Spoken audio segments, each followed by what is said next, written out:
en philosophie aristotélicotomiste, on entend par ilémorphisme. C'était le point central de cette conférence qui traitait de la philosophie de la nature ou de la physique. Ce soir, il nous faut parler de psychologie. La psychologie, dans la philosophie aristotélicotomiste, est à cheval sur la philosophie de la nature au premier degré d'abstraction et sur la métaphysique au troisième degré d'abstraction. Parce qu'elle traite de l'homme, de l'âme humaine, psyché, logos, c'est un discours sur l'âme. Cette psychologie doit envisager dans l'homme ce qu'il y a de physique et ce qu'il y a de métaphysique. L'homme est une réalité à la fois physique et métaphysique. Son corps est une réalité, tout ce qu'il y a de plus physique. Mais son âme est une réalité d'ordre spirituel.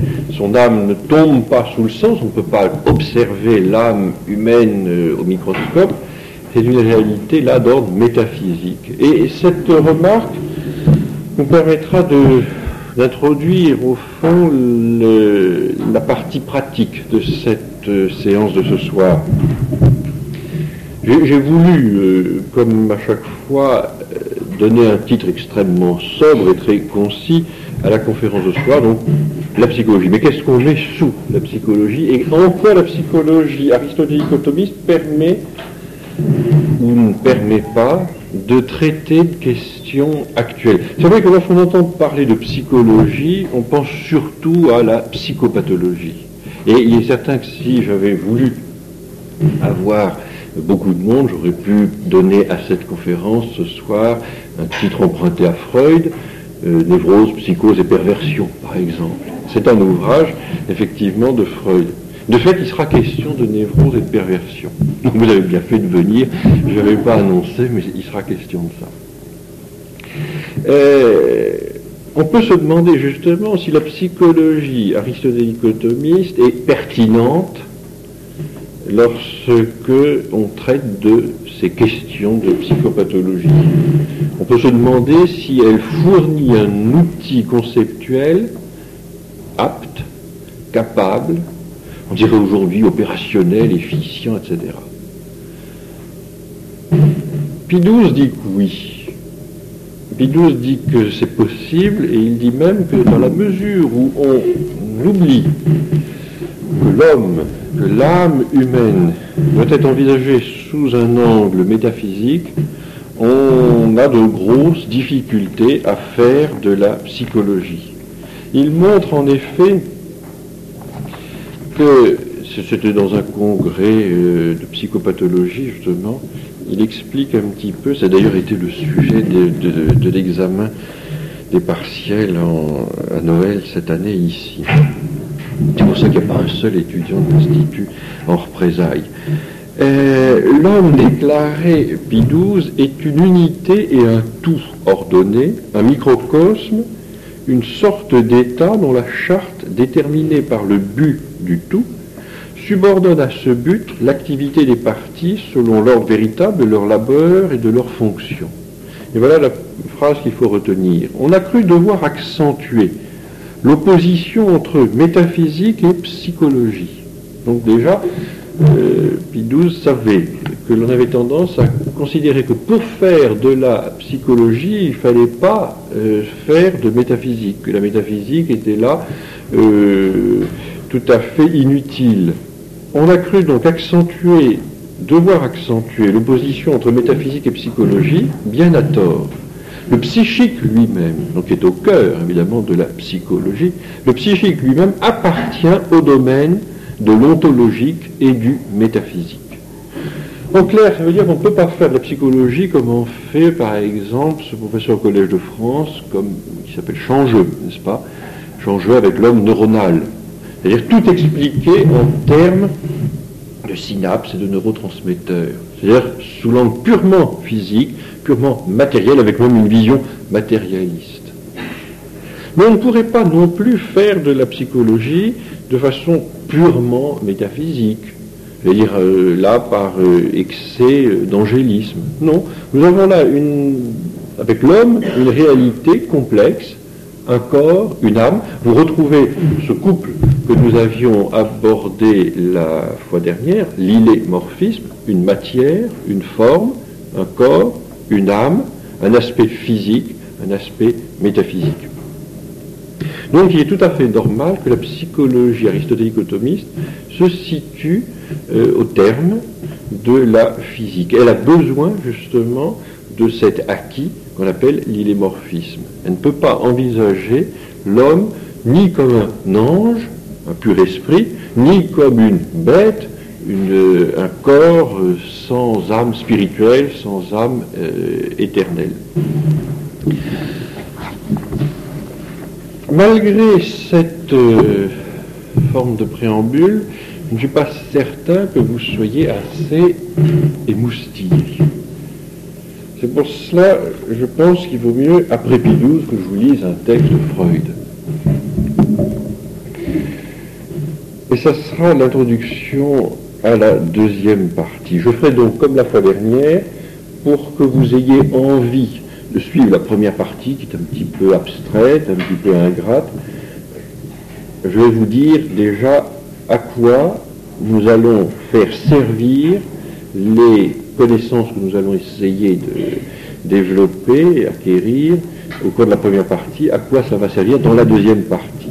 Au fond, dans cette séance de travaux pratiques, on va se demander qu'est-ce que c'est que la névrose. Bien sûr, vous avez tout de suite des réponses. Là, pour vous, la névrose a un nom, un prénom. La névrose, vous la connaissez, c'est votre belle-mère, c'est votre mari. Mais là, nous allons essayer de nous élever un petit peu au-dessus de ces contingences et voir ce que c'est que la névrose en soi. Il y a évidemment une explication qui est proposée par Freud, je vais vous la soumettre, et on va voir si ça sera critiquable ou pas, si c'est suffisant ou pas comme explication. La névrose, pour Freud, repose sur ce qu'il appelle le conflit intrapsychique. C'est-à-dire qu'il y a des instances psychiques, l'instance inconsciente, le ça, l'instance consciente, le moi, et la troisième instance, le surmoi, et il y a un conflit. Les pulsions, n'est-ce pas, qui surgissent hors du ça, qui veulent se réaliser, se satisfaire, peuvent être refoulées. Refoulées justement dans l'inconscient, dans le ça, peuvent ensuite se manifester de façon détournée par les rêves, par les actes manqués, les lapsus. Toujours est-il qu'il y a là un conflit intrapsychique et ce conflit est générateur de névrose. Historiquement ou génétiquement, Freud considère que si le moi est trop en retrait, si l'instance consciente, c'est pas l'instance qui est en rapport avec le réel, si cette instance est trop en retrait par rapport aux exigences pulsionnelles du ça, de l'inconscient, il va y avoir un conflit particulièrement aigu qui va conditionner des névroses. Et on trouve ça par exemple dans L'abrégé de psychanalyse, qui est le dernier ouvrage de Freud, ouvrage inachevé. Voici cette petite phrase: le fait que le développement du moi se laisse distancer par le développement libidinal est à nos yeux la condition essentielle des névroses. Donc vous voyez, deux développements, le développement de la libido au niveau inconscient, au niveau du ça, et puis le développement du moi au niveau réel, parce que le ça est régi par le principe de plaisir et le moi est régi par le principe de réalité. Il y a un décalage, une distorsion, un hiatus entre les deux. L'un se développe plus vite que l'autre, la libido se développe plus vite que le moi. De toute façon, le principe de plaisir en exige plus que le principe de réalité ne veut en accorder. Donc, il va y avoir conflit. Comment alors ne pas déduire que les névroses pourraient être évitées si l'on épargnait au moi infantile cette épreuve, c'est-à-dire si on laissait s'épanouir librement la sexualité de l'enfant, comme c'est le cas chez bien des peuples primitifs. Et vous, les sauvages ne connaissent pas de névrose parce que leur libido peut s'exprimer, s'épanouir, prospérer. Ils ne sont pas encombrés par ce développement du moi un petit peu rétrograde. toujours, n'est-ce pas, cette fascination du sauvage qui est à l'écart de tous les méfaits de la civilisation. Donc voilà une explication de la névrose. Évidemment, vous voyez un petit peu tout ce qu'il y a en jeu. Vous voyez qu'il est question là non seulement de névrose, mais même d'éducation permissive qui devrait en principe empêcher les névroses, qui devrait à tout le moins les éviter. Bon, c'est une interprétation qui se heurte à notre conception morale. Nous n'avons pas le sentiment que c'est en débridant la concupiscence, pour employer un terme théologique, de théologie morale, nous n'avons pas l'impression que c'est en laissant s'épanouir, s'exprimer, se débrider la concupiscence, que véritablement la personne se réalisera et qu'en tout cas elle sera à l'abri de toute névrose. On peut même se demander si l'inverse n'est pas vrai, si en adoptant un comportement particulièrement libéré ou particulièrement débridé, on ne risque pas d'engendrer un type de comportement qui, faute d'être érotique, serait franchement névrotique. Voilà l'enjeu. Vous voyez, ça, je savais que ce serait un petit peu plus fort que Pie XII pour vous. Alors, on entre maintenant dans le sujet. Il est nécessaire que je mette ce genre de travaux pratiques avant, parce que maintenant je vais vous dire de quoi il sera question dans cette première heure. Et certains déjà sortiront les oreillers qu'ils dissimulent sous les tables. En effet, je vais vous parler de l'intellect agent, intellectus agens, nous poietikos, l'abstraction. Nous allons effectivement voir quelle est la cause efficiente de cet universel dont il avait été question lors de la première conférence. La première conférence nous avait permis de voir qu'il y avait une différence entre l'image sensible, individuelle, et puis l'idée, le concept, qui lui est universel, qui lui est abstrait. Et je vous avais dit, là, nous n'envisageons la question de l'universel et des universaux que sous l'angle de la causalité formelle. On prend acte, on constate qu'il y a une différence entre le sensible, singulier, et l'intelligible, universel, abstrait. Et je vous avais dit, il va falloir maintenant, en psychologie, voir comment est-ce que l'on passe de ce sensible, concret, individuel, à cet universel abstrait, intelligible.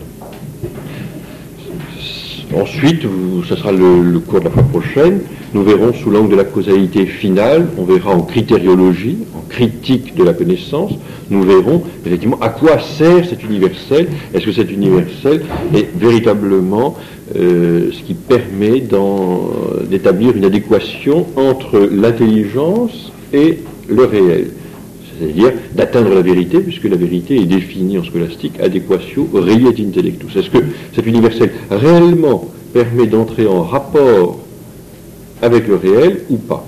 Mais ça sera pour la fois prochaine.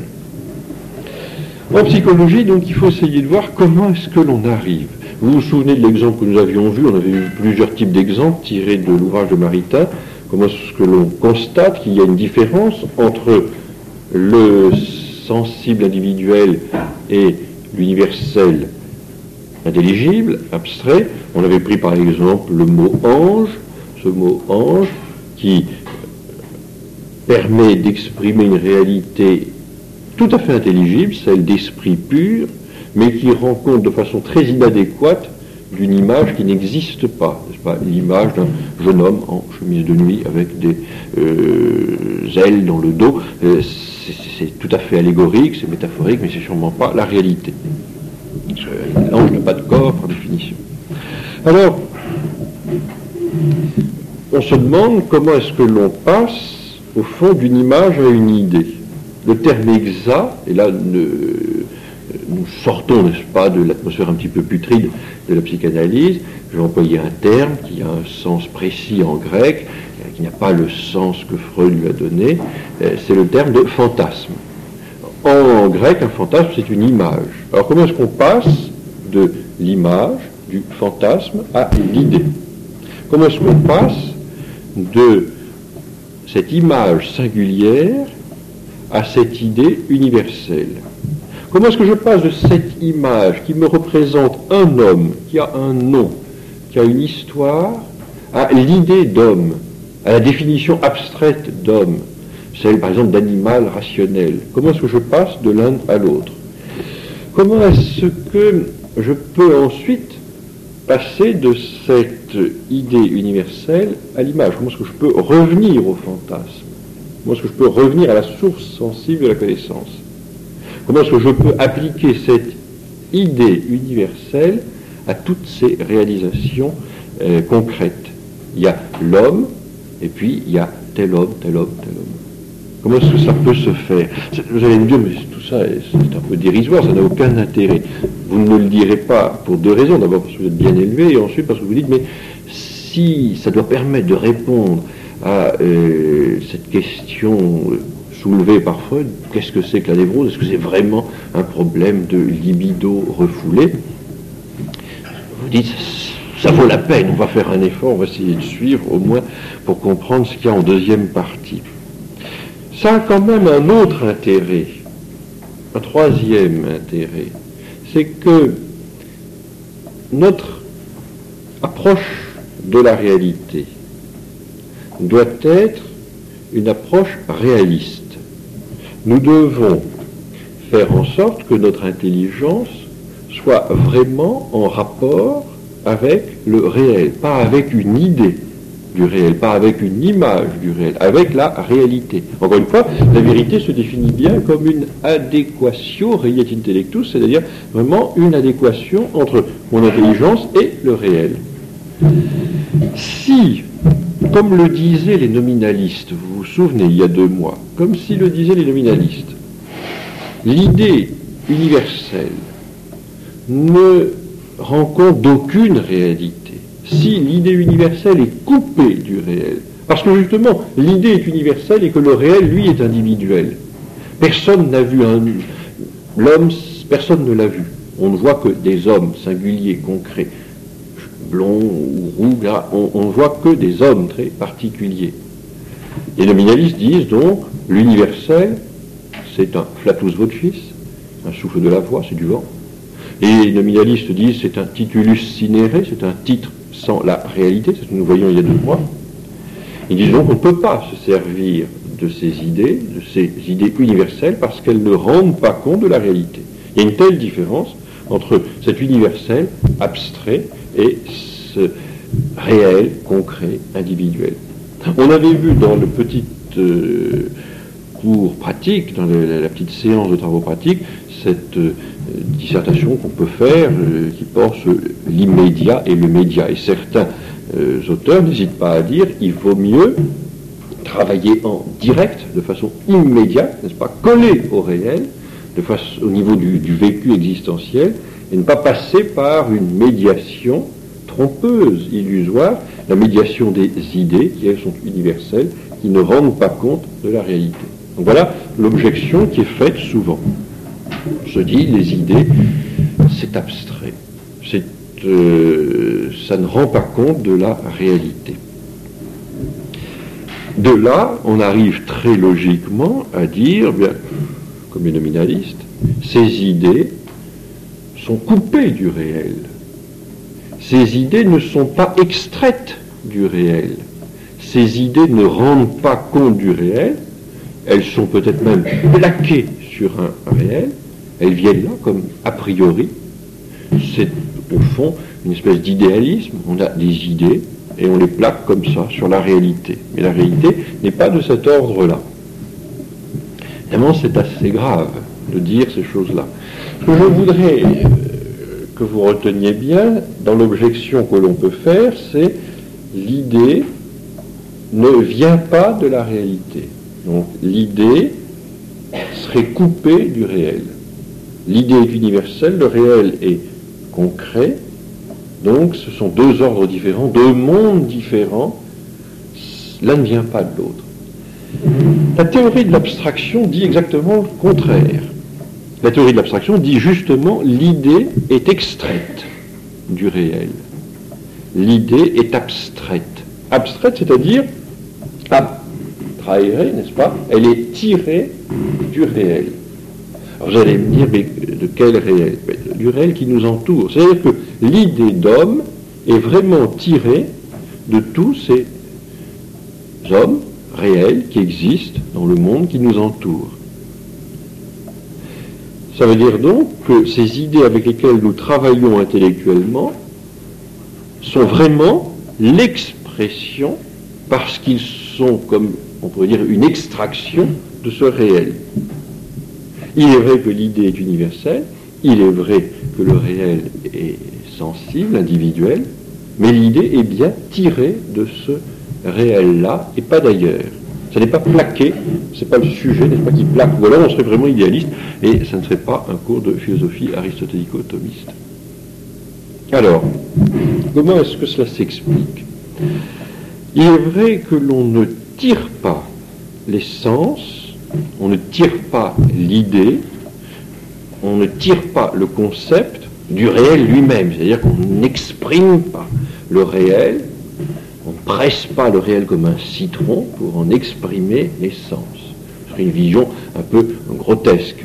Vous n'allez pas tordre le cou de quelqu'un pour en faire sortir l'idée, les sens, voire la quête des sens. Donc ça ne se fait pas sous cet angle-là, physique, matériel, c'est évident. Ça se fait de façon intellectuelle, spirituelle même. C'est là qu'intervient justement ce nous poietikos, cet intellect agent. Nous avons une connaissance sensible externe, ce que nous voyons par nos yeux, ce que nous entendons. Ça, c'est notre connaissance qui passe par nos organes sensoriels. Puis nous avons aussi des sens internes. C'est-à-dire que nous pouvons avoir des représentations de ces objets sensibles à l'intérieur de notre sensibilité, et c'est ce qu'on appellera l'imagination. Et là, justement, l'image, le fantasme. C'est ce que nous voyions il y a 2 mois. Nous pouvons voir les choses, vous me voyez, du moins je l'espère, vous allez m'entendre, si vous ne me voyez plus, c'est sensoriel, c'est très net, je suis présent. Vous pouvez maintenant, ne le faites pas trop longtemps, fermer les yeux. Vous ne me voyez plus, je ne suis plus présent, mais vous arrivez à vous représenter. C'est-à-dire avec les yeux de l'imagination, vous pouvez vous représenter quelqu'un que vous ne voyez plus, même quand vous serez parti, peut-être même ce soir certains d'entre vous se représenteront dans leur sommeil cette conférence. C'est ce qu'on appellera un cauchemar. Je sens que déjà certains ont programmé ce scénario onirique. Donc, je ne serai plus présent, mais c'est comme si j'étais là. Vous m'entendrez et vous aurez peur, vous me verrez et vous tremblerez. Et qu'est-ce qui ce sera? Ce sera l'imagination. Mais que serait là? Ce sera individuel, concret. C'est une représentation sensible d'un objet en l'absence de cet objet. Ça, c'est une image. C'est à partir de cette image que l'intellect agent extrait, abstrait les sens, tire, n'est-ce pas, les sens intellectuels, intelligibles. Maritain compare, mais ce n'est qu'une métaphore, compare l'intellect agent à une forme de rayon X. Encore une fois, ce n'est qu'une métaphore, une comparaison.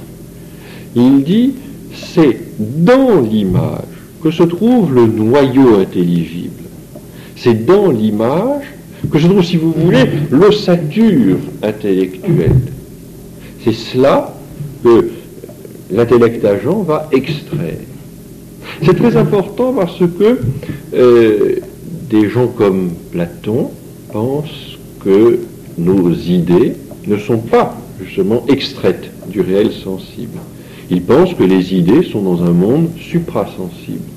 Ils pensent que le principe d'intelligibilité, ce qui fait comprendre ce qu'une chose est, ce qui rend cette chose intelligible à notre esprit, ils pensent que ce principe-là n'est pas dans la chose, mais hors de la chose, au-dessus de la chose, dans un monde suprasensible, le monde des idées, les idées mères, les archétypes. Pour un réaliste, pour un philosophe aristotélicien, le principe d'intelligibilité de la chose est dans la chose. Mais il est là, voilé, il est là sous un aspect caché encore, il va falloir l'extraire. Et là, vous comprendrez l'étymologie du mot intelligence, intus legere, lire à l'intérieur.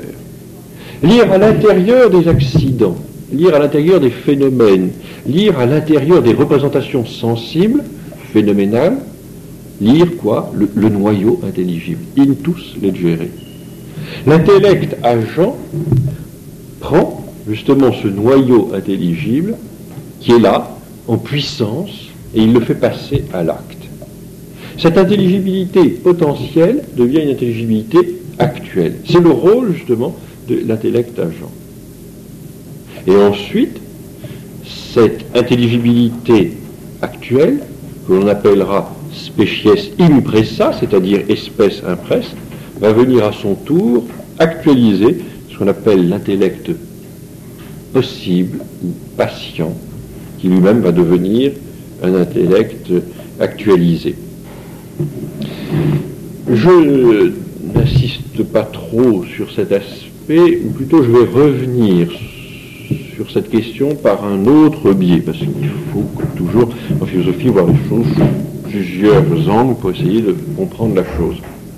Vous avez, dans cette explication-là, le principe dont nous avons peut-être déjà parlé, je ne sais plus, rien dans l'intelligence qui ne soit au préalable passé par le sens. Nihil in intellectu, rien dans l'intelligence, quod non prius fuerit in sensu, qui n'a été au préalable dans le sens. Ça veut dire donc qu'il n'y a rien dans notre intelligence qui ne soit d'abord passé par notre sensibilité externe, nos yeux, notre sensibilité interne, notre imagination.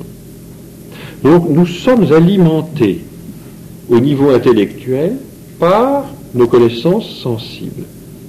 Nous ne sommes pas des anges, justement. Les anges qui n'ont pas de corps, qui n'ont pas de dimension physique, mais qui n'ont qu'une dimension métaphysique, eux reçoivent leurs idées au moment de leur création. Leurs idées sont innées.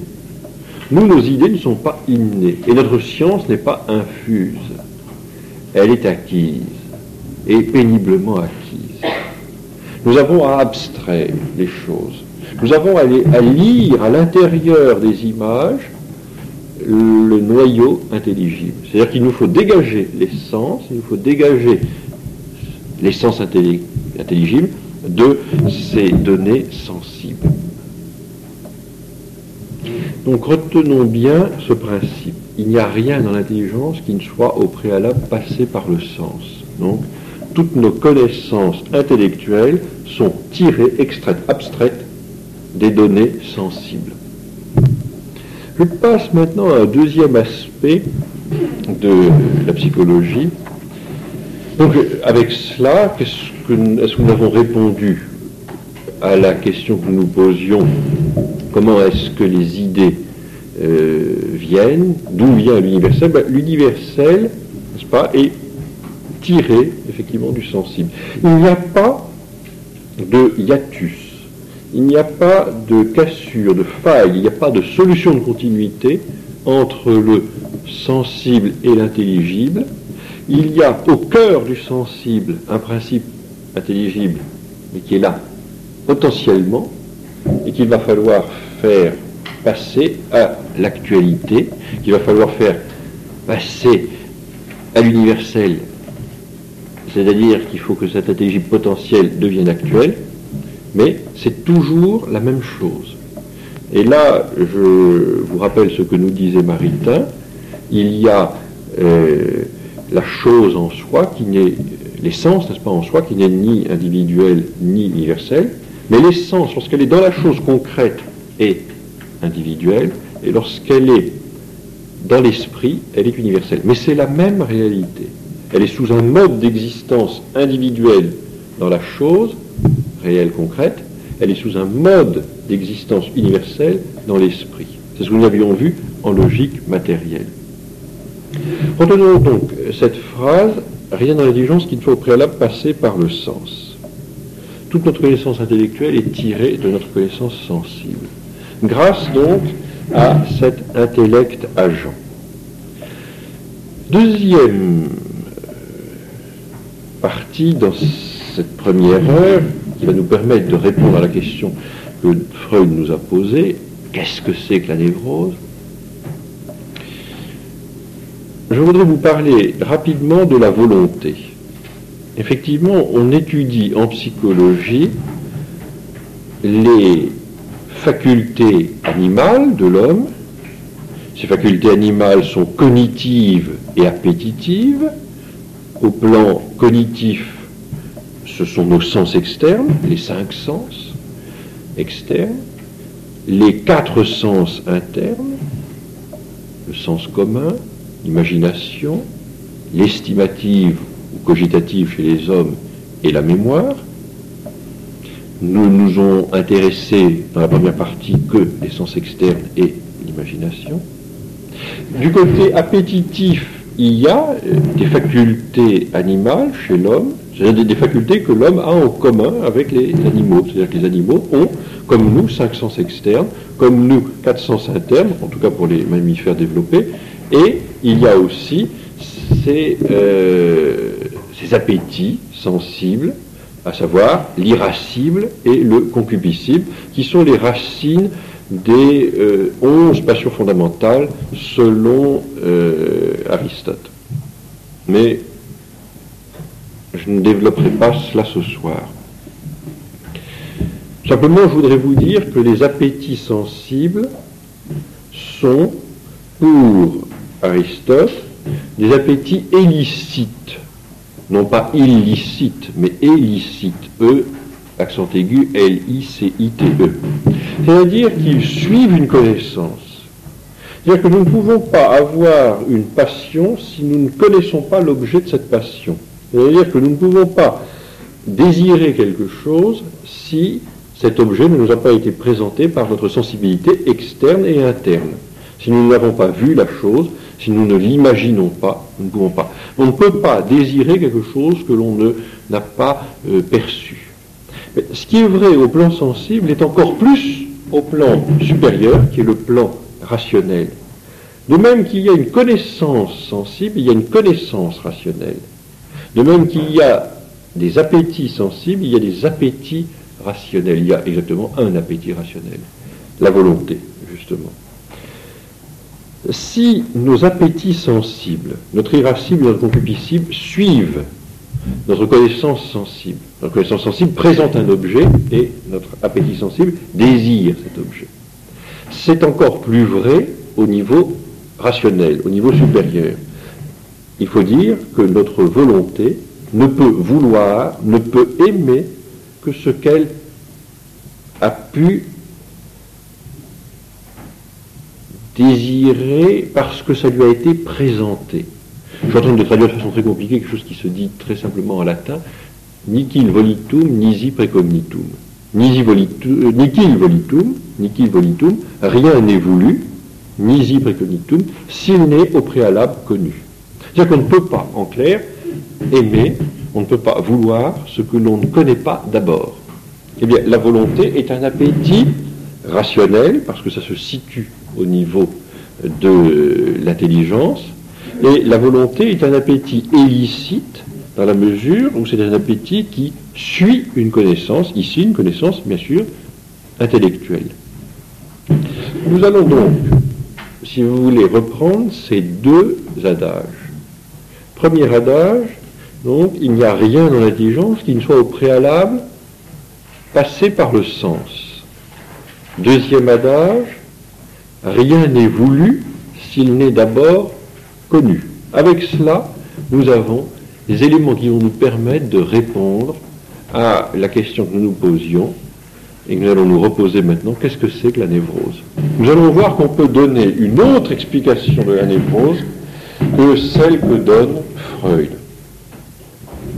Il est vrai que, comme la question de la névrose est une question très complexe, très difficile, je réduis un petit peu mon exposé scolastique pour pouvoir développer un petit peu plus la partie pratique. Mais ça n'est pas grave, me semble-t-il, parce qu'en expliquant les choses sur un plan pratique, c'est-à-dire en nous posant la question qu'est-ce que c'est que la névrose, je crois que nous arriverons à mieux voir l'intérêt de la première partie, la partie théorique. Et nous arriverons à mieux préciser certaines choses que je vous ai là débitées de façon un petit peu rapide.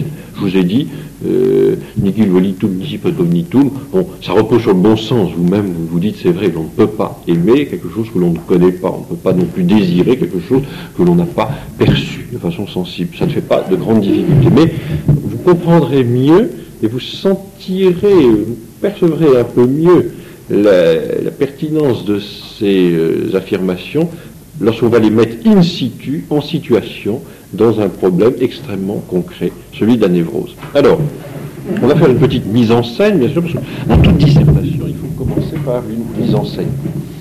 Il faut dramatiser un peu les choses, sinon ça devient mortel. Vous voyez le problème tel qu'il est posé par Freud.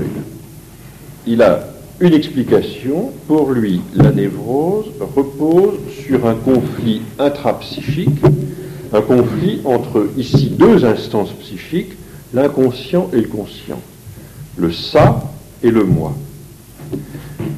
La libido qui se trouve au niveau du ça est contrariée parce que ses exigences ne peuvent pas être satisfaites parce qu'au niveau du moi, au niveau du conscient, et on peut dire aussi au niveau du surmoi, il y a une résistance, une censure, si vous voulez, qui empêche. Alors, on devine et on se dit, voilà, il y a effectivement un conflit, et on comprend, un comportement névrotique ne peut que naître de cette opposition. Voilà. La libido, les poussées, les pulsions libidinales sont là, très fortes, très présentes, et puis, il y a les exigences du principe de réalité. Et ce qu'il y a de terrible, il faut se le dire, c'est que quand on lit ces choses-là, on dit oui, au fond, ça doit être ça. Ça doit être ça, il doit y avoir un problème. Seulement, quand on réfléchit un petit peu, surtout quand on voit la phrase suivante, on se dit c'est tout de même un peu inquiétant, parce que, au fond, qu'est-ce qu'il faudrait pour empêcher les névroses? Ben, c'est tout simple. Il faut laisser la libido s'épanouir. À cette condition-là, donc dans une conception complètement libérée, une façon d'envisager les choses de façon très très permissive, on n'aurait plus de névrose. L'expérience prouve que c'est pas vrai.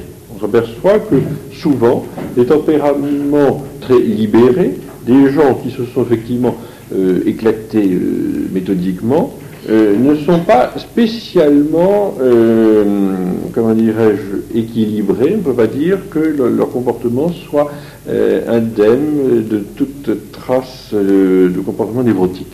Alors, bon. Puis on voit quand même cette chose qui, sans aucun racisme tout de même, nous semble un petit peu étrange. Il faudrait donc retrouver une certaine sauvagerie primitive pour s'affranchir de toute névrose. Au fond, la névrose serait quelque chose qui ne pourrait atteindre que les gens qui sont un peu éduqués, un peu civilisés. Au fond, ça serait peut-être la rançon de la civilisation, la névrose. Ça semble quand même un petit peu étrange. On se pose quelques questions. Alors on se demande, est-ce qu'il n'y a pas une autre façon d'appréhender le problème? Est-ce que la névrose ne peut pas être envisagée sous un autre angle? Alors je vais vous donner 2 ou 3 éléments et vous allez voir petit à petit comment nous allons utiliser ce que nous venons de voir là dans la première demi-heure. Les auteurs, qui ne sont pas évidemment freudiens, disent effectivement il y a un conflit. Il y a un conflit, la névrose repose sur un conflit. Mais il faut savoir entre quoi et quoi. Est-ce que c'est vraiment entre l'inconscient et le conscient, entre la libido et puis la réalité? Est-ce que c'est ça ou pas?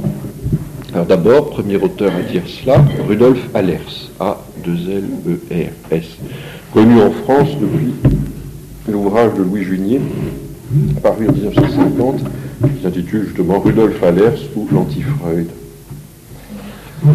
Allers dit, dans une lettre qu'il écrit à Junier et dans des ouvrages que Junier a traduits et qu'il cite, La névrose est donc le résultat d'une révolte inconsciente, ou plutôt mal consciente, contre le réel et les valeurs.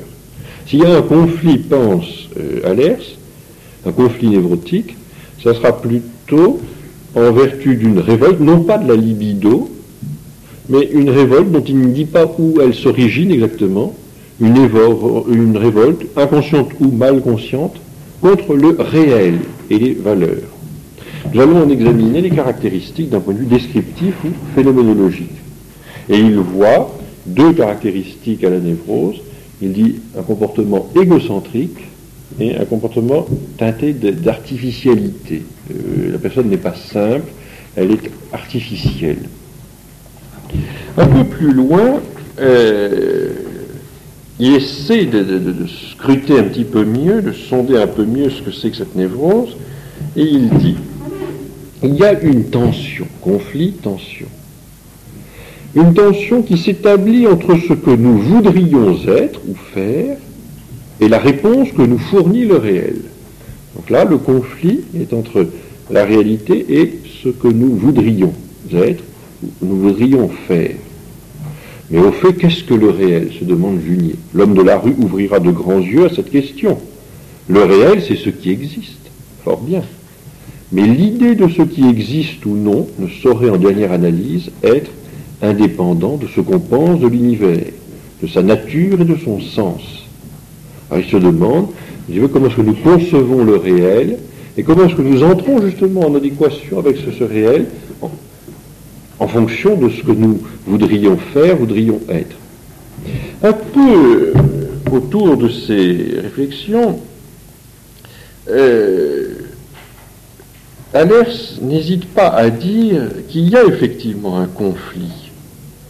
Mais pour lui, ce conflit n'est pas un conflit intrapsychique entre des diverses instances. Il va sur un autre plan, il rejoint là Pie XII, qui dit qu'il faut ne pas se priver de la dimension métaphysique, qu'il ne faut pas amputer l'homme de sa dimension métaphysique. Il n'hésite pas à qualifier ce conflit de conflit justement ontologique, métaphysique. Il y a un conflit qui est là au cœur même de l'être humain. Il dit le conflit résulte de la structure ontologique de la personnalité humaine. Et ce conflit est nécessaire à son développement moral. Il ne voit pas donc dans ce conflit nécessairement la cause d'une névrose. Il pense qu'il y a un conflit, on va essayer d'analyser la nature de ce conflit, il pense qu'il y a un conflit et ce conflit est nécessaire au développement moral. Peut-être que si le conflit est mal perçu, il va engendrer une névrose. Mais en soi, ce conflit n'a rien d'anormal. Alors, on se pose bien sûr la question de savoir qu'est-ce que c'est que ce conflit. En remontant un petit peu plus haut dans le texte, on voit Allers dire ce conflit ne peut pas être éliminé de notre vie intérieure. Ça fait vraiment partie de notre nature, c'est quelque chose d'ontologique, ça fait partie de notre être. Il ne faut pas chercher à le faire disparaître. Et même dans la mesure où il a été bien traité, ce conflit, il peut être source, non pas de névrose, mais d'un développement moral.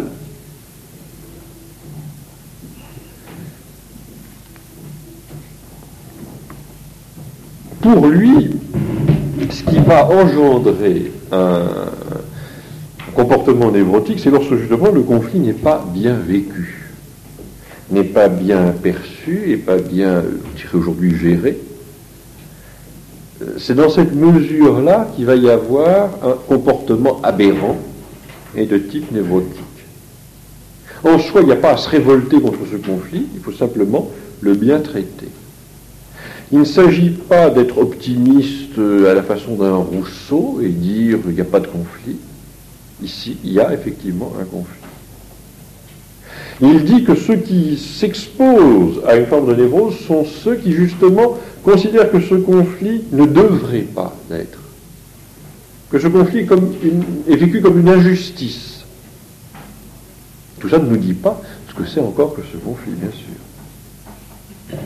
Mais c'est ça la dramatisation, n'est-ce pas ? toute philosophie dépend un petit peu d'Hitchcock. Alors, on va laisser, bien sûr, en suspens ce texte. On va essayer d'aller dans un autre texte pour essayer de voir où peut se trouver ce conflit, en quoi est-ce qu'il consiste. Je trouve personnellement dans les ouvrages du docteur Stocker, Stocker, une exposition peut-être plus simple que chez Allers. Plus simple parce qu'au fond plus développée. Chez Allers, revu par Junier, les choses sont très condensées, très synthétiques. Stocker est un petit peu plus prolixe et ça nous rendra service. Il y a donc un conflit, pour Stocker aussi. En quoi consiste-t-il ? Eh bien, et c'est là que nos deux adages vont nous servir, la nature humaine, sa nature ontologique, son être, son essence, c'est effectivement d'avoir une sensibilité, une intelligence et une volonté. Et il y a un ordre, il y a une hiérarchie. Cette nature est hiérarchisée. On ne peut pas la bouleverser. Inverser les rapports, c'est les pervertir. On doit commencer par la sensibilité pour accéder à l'intelligence qui elle-même permettra à la volonté de se manifester. Donc voyez-vous, il faut commencer effectivement par cet adage, rien dans l'intelligence qui ne soit au préalable passé par le sens. Donc connaissance sensible, puis connaissance intellectuelle. Et enfin, volonté. Ça c'est l'ordre. Ça c'est une nature en ordre. C'est notre essence, l'essence de l'homme. Le problème, c'est que nous pouvons réaliser cette essence, nous pouvons la vivre, cette essence, existentiellement, de façon correcte ou de façon incorrecte. Nous pouvons suivre effectivement notre nature, nous pouvons respecter cette hiérarchie, ou nous pouvons chercher à la bouleverser, à la pervertir, à l'invertir. Et c'est là, selon Stocker, qu'il y a un conflit. Il y a un conflit entre ce que nous sommes essentiellement et ce que nous réalisons existentiellement. Il y a un conflit entre notre nature et sa réalisation existentielle, c'est-à-dire dans la vie de tous les jours. C'est là qu'il peut y avoir une perturbation.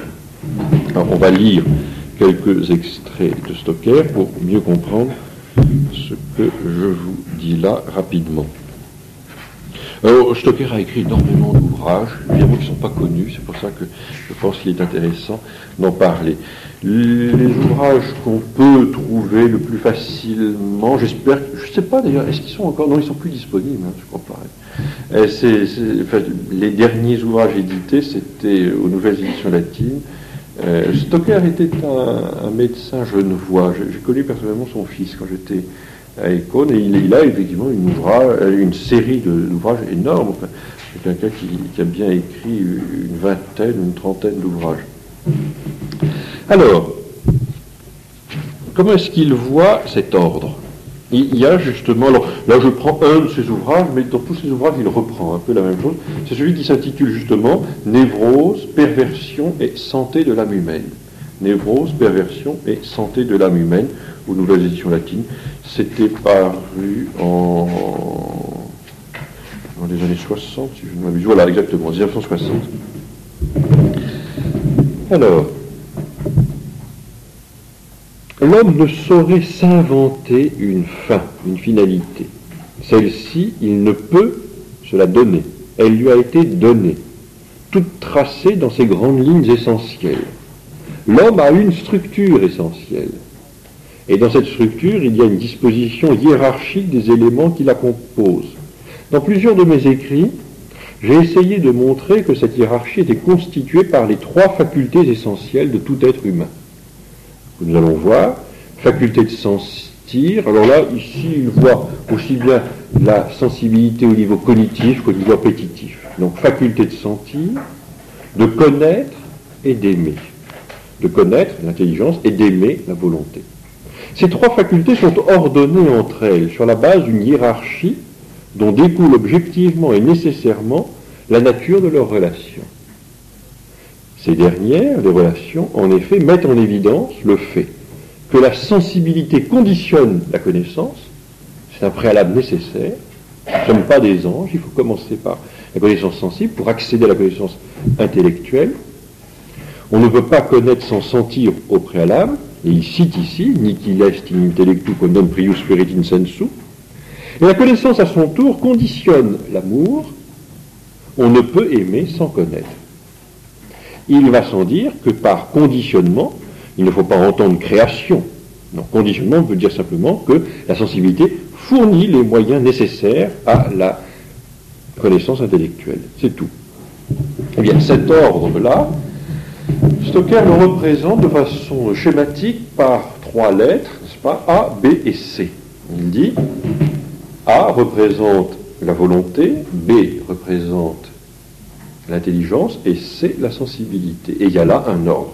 Et ça se lit de bas en haut, n'est-ce pas? On commence par C, on arrive à B et on termine par A.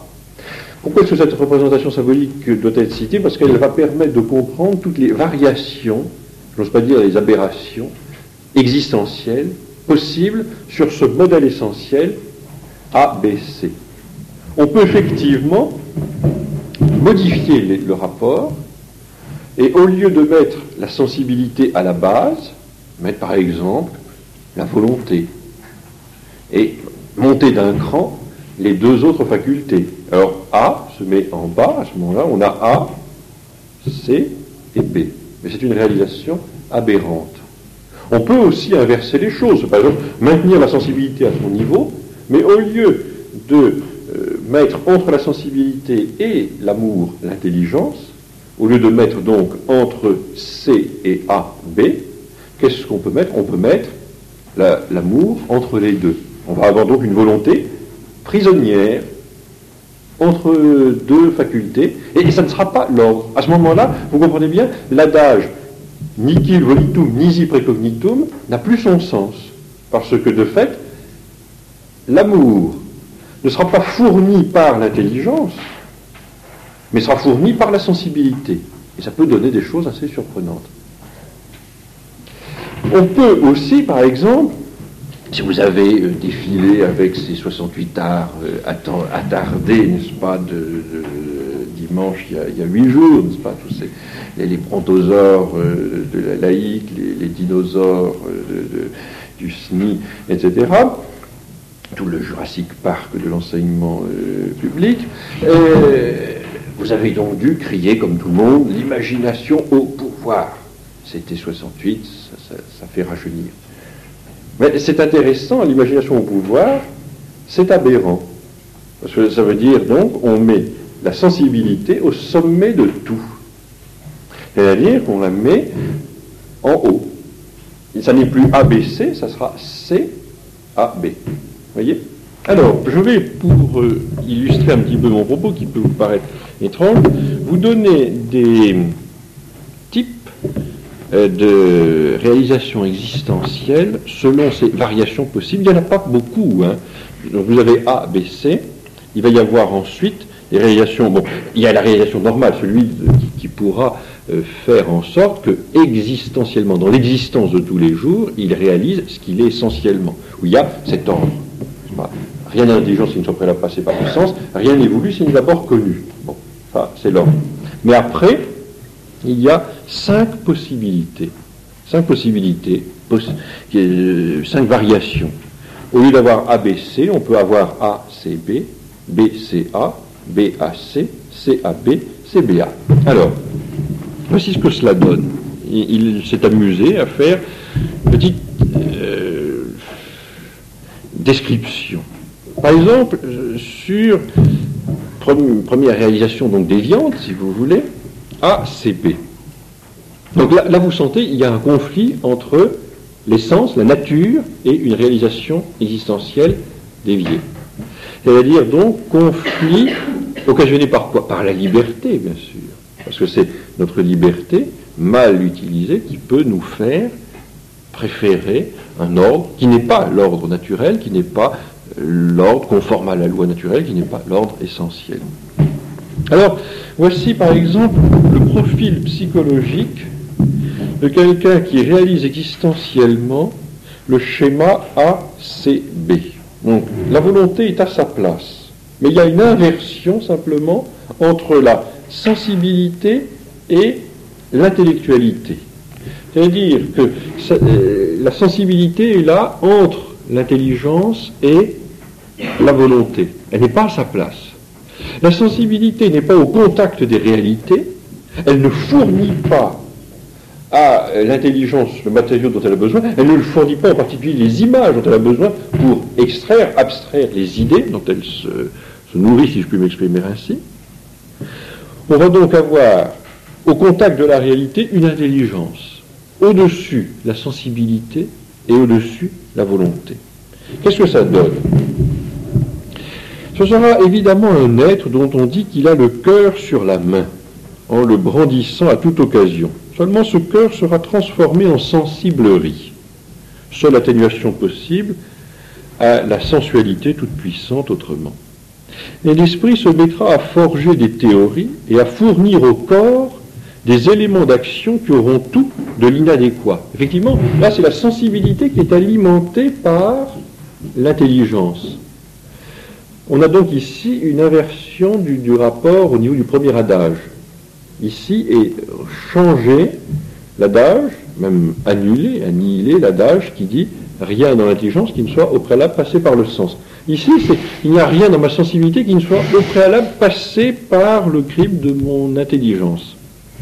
Alors, l'esprit se mettra à forger des théories et à fournir au corps des éléments d'action qui auront tout de l'inadéquat, sinon de la brutalité enrobée dans une débilité du jugement. Toute la logique de l'esprit se trouve en effet réduite à la fabrication de syllogismes, impeccables quant à leur structure, mais défectueux quant à la majeure, qui leur confère une valeur. Cette majeure, qui doit venir de la pensée, ne sera qu'un impératif de la sensualité, mélangé de sensiblerie. Deuxième possibilité, c'est sur le schéma BAC. À ce moment-là, donc, la sensibilité est à sa place, mais il y a une inversion entre l'intelligence et la volonté et l'amour. Ici, c'est le deuxième adage qui est perturbé. On ne peut plus dire rien dans l'intelligence qui ne soit au préalable passé par le sens, mais surtout, on ne peut plus dire rien n'est voulu s'il est d'abord connu. On va voir, au contraire, rien n'est connu s'il n'est d'abord voulu. Et alors, qu'est-ce que ça donne ? C'est un homme intelligent, assurément, mais d'une intelligence cauteleuse. Il sera souvent un extracteur de quintessence. La raison raisonnante le fera bien raisonner, mais il lui arrivera aussi de déraisonner. Il fera facilement des confusions entre le relatif et l'absolu. Seule la volonté ayant le sens de l'absolu, à condition que cette volonté soit dirigée vers le ciel. Et les syllogismes qu'il fabriquera, à peu près corrects, mais pas tout à fait, quant à la forme, pourront facilement être vicieux quant au fond. Le cœur donnera son assentiment, il y est forcé, mais ce ne sera pas son sentiment. En revanche, la sensualité finira par se cabrer. À elle, il ne lui plaît pas qu'on tue la marionnette pour de bon. Égard alors à la révolte des automatismes. Et ici, Stocker dit qu'il y aurait un prototype intéressant à étudier dans Valérie avec le personnage de l'idée fixe. La troisième réalisation, BCA. Alors là, c'est l'intelligence au-dessus de tout, la sensibilité entre et la volonté au fond, n'est-ce pas, en bas. Qu'est-ce que ça donne ? Après, j'irai un peu plus vite parce que je ne voudrais pas que vous mettiez des noms en disant mais celle-là, je la connais bien, et que vous ne vous amusiez pas ensuite entre vous à dire mais ça c'est un BAC, ça c'est un CAB, évidemment ça sera un nom de code, il n'y a que nous qui comprendrons, bien sûr. Non. Je vais un petit peu plus loin et un peu plus vite. Donc, vous avez là, BCA, voici ce que Stocker donne comme type de réalisation. Les hommes qui se trouvent dans cette position sont en général des blessés d'amour, c'est-à-dire des êtres qui ont subi une atteinte douloureuse dans ce qu'ils avaient de plus précieux, leur besoin d'aimer et d'être aimés. Aussi les voit-on sans cesse rechercher une tendresse perdue, mais de par la position limitrophe de leur volonté et de leur sensibilité, toutes les aspirations de la volonté à se remettre sur pied et à remonter vers le haut ne rencontrent qu'une dissolution dans la sensualité. Est-il besoin de dire que cette catégorie se trouve l'armée des sensuels par compensation, les kleptomanes? Ensuite, vous avez le comportement ou la réalisation existentielle CAB. Les hommes qui ont... C'est pour vous montrer que sous ces choses qui peuvent paraître un petit peu abstraites, il y a des typologies extrêmement concrètes. Les hommes qui ont dans cette catégorie sont des instables émotifs, donnant à leurs émotions une valeur exagérée et tendant à l'absolu. Par ailleurs, ils seront des raisonneurs, qui auront toujours raison même quand ils ont tort. C'est la légion des persécutés, des méconnus, qui par suite du malaise vertigineux qu'ils ressentent dans leur sensualité exacerbée, expliqueront, et c'est là le travail de leur esprit, leur état par la faute des autres. Contact faussé de l'esprit et du monde extérieur, et absence de contact avec le monde intime de la personne, toute délabrée du reste. N'ayant pas les éléments d'un jugement sain, ils se contentent d'un jugement faux. Or, rien n'est plus faux que de voir la paille dans l'œil des autres et de ne pas se douter qu'on a son propre regard obstrué par une poutre. Et le dernier comportement, CBA. CBA.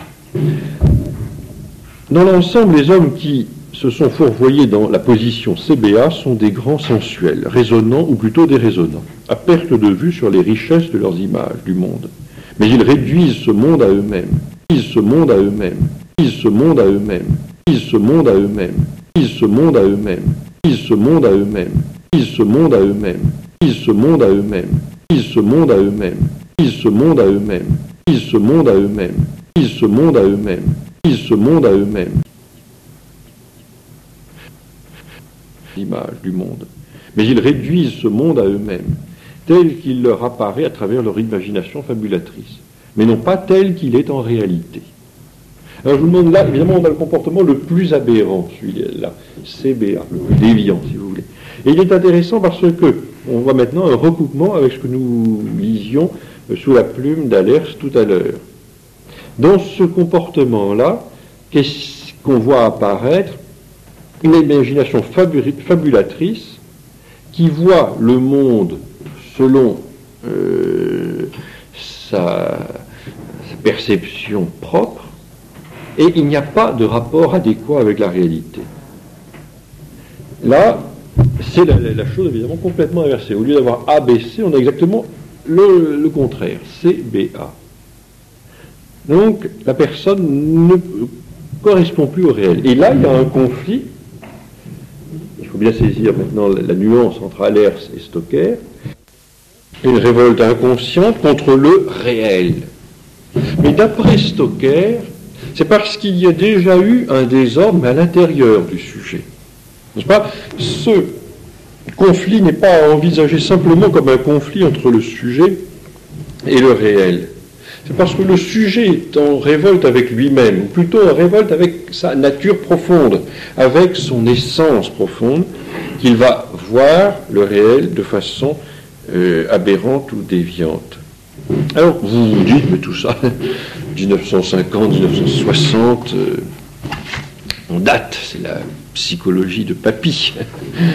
Alors, ce que diraient les étudiants, s'ils étaient là, le pauvre abbé a vraiment une documentation un petit peu rétro.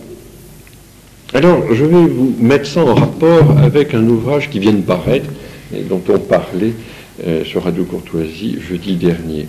L'ouvrage de Paulin et de Rousseau, donc Les illusions républicaines. Vous allez me dire, mais c'est pas un ouvrage de psychologie, c'est un ouvrage de politique. Oui, mais il y a un rapport. Il y a un rapport pour qui sait lire un petit peu. Je vous donne un peu le contexte et vous allez voir comment est-ce qu'on peut utiliser le raisonnement de Stocker. lorsque l'on s'intéresse à la nature humaine. Paulin et Rousseau disent qu'aujourd'hui, l'on n'admet pas la notion de déclin. On n'admet pas l'idée qu'il puisse y avoir un déclin de l'Occident, un déclin de l'homme occidental. Et pourquoi ? Parce que, disent-ils, on a perdu la notion d'essence.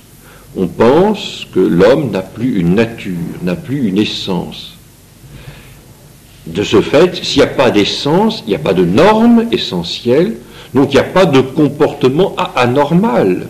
Il n'y a pas de comportement décadent, puisqu'il n'y a pas de normes. Rien n'est énorme, rien n'est anormal, puisqu'il n'y a pas de normes. Et ils disent, cette façon de raisonner est une façon nominaliste. Et on revient toujours à cette chose que nous voyions il y a 2 mois.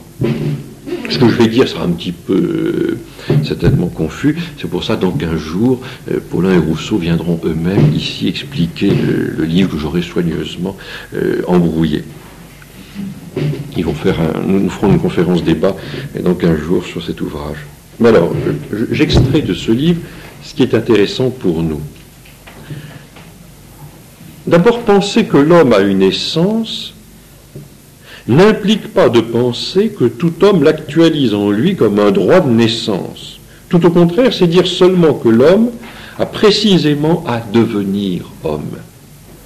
Que la norme de l'humanité est en lui-même comme une puissance qui lui revient de la faire passer à l'acte.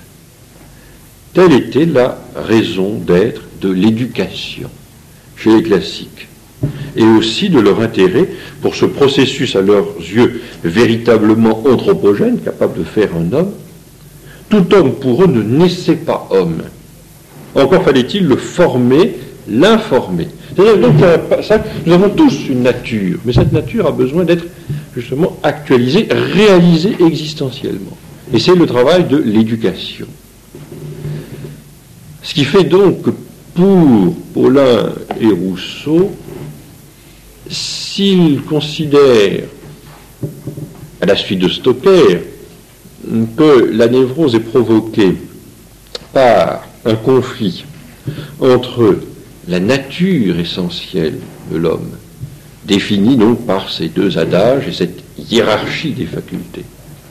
Si donc il y a conflit entre la nature essentielle et puis la réalisation existentielle aberrante, qu'est-ce qui permettra de corriger? Qu'est-ce qui permettra de rectifier le comportement? Qu'est-ce qui permettra surtout au départ de ne pas engendrer, de ne pas générer, comme on dit aujourd'hui, une névrose? C'est l'éducation. Alors là, on est tout à fait aux antipodes de ce que Freud nous disait. Freud lui disait non, au contraire, pour que les névroses soient évitées, il faudrait épargner au moins infantile cette épreuve, c'est-à-dire qu'il faut laisser s'épanouir librement la sexualité. Alors j'allais me dire, mais peut-être que c'est ça l'éducation sexuelle, il faudrait laisser peut-être les choses s'épanouir, comme chez les primitifs, et tout irait bien. Mais justement, Paulin et Rousseau disent, c'est sûrement pas ça. L'éducation, c'est pas ça. Et de fait, si l'éducation a pour but de permettre la réalisation existentielle de cette essence, c'est-à-dire de bien maintenir cette hiérarchie, il ne s'agit pas du tout de privilégier la sensualité ou de laisser la sexualité s'exprimer de façon complètement aberrante. Il faut, n'est-ce pas, bien maintenir la sensibilité en dessous, au milieu l'intelligence et au-dessus la volonté. D'ailleurs, c'est ce qu'ils disent un petit peu plus bas. Pour les classiques, la liberté ne consistait pas dans le déploiement sans obstacle des désirs, des pulsions et des instincts, dans le non-empêchement des satisfactions, le développement libidinal, là dont parle Freud, dans le non-empêchement des satisfactions, ce en quoi consiste toute la liberté d'un animal, mais dans la délibération sur les fins et dans le fait que cette délibération soit libre de toute détermination instinctive ou passionnelle. Ainsi, il n'y avait passage à l'humanité vraie que par la maîtrise et la domination de l'humanité immédiate, c'est-à-dire de l'animal en l'homme. La liberté requiert donc la présence en l'homme d'une norme, une essence. Rien dans l'intelligence qui ne soit prêt à la passer par le sens. Rien n'est voulu s'il n'est d'abord connu. La liberté requiert en l'homme la présence d'une norme, faute de quoi l'homme n'est qu'un esclave. Sans quoi l'homme n'est qu'un animal. C'est à cette norme que les classiques donnaient le nom d'essence. Et c'est cette norme, justement, qui n'est pas respectée, d'après Stocker, ce qui va engendrer un comportement de type névrotique. Je passe un petit peu plus loin pour vous montrer donc que ce n'est pas complètement rétro, vous voyez. Là, c'est un ouvrage qui est paru il y a 2 mois.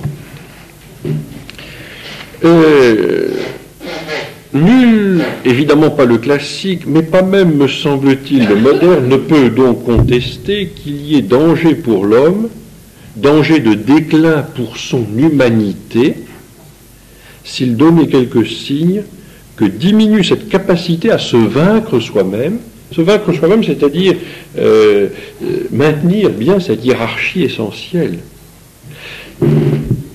Cette capacité à se vaincre soi-même dans ce qu'il a d'immédiat. Parce que ne vivre que selon l'instinct, ne voir que ce qui peut être perçu, appréhendé et dont on peut jouir immédiatement, c'est privilégier la sensibilité. Et c'est ne pas permettre le déploiement, l'épanouissement de l'intelligence et de la volonté.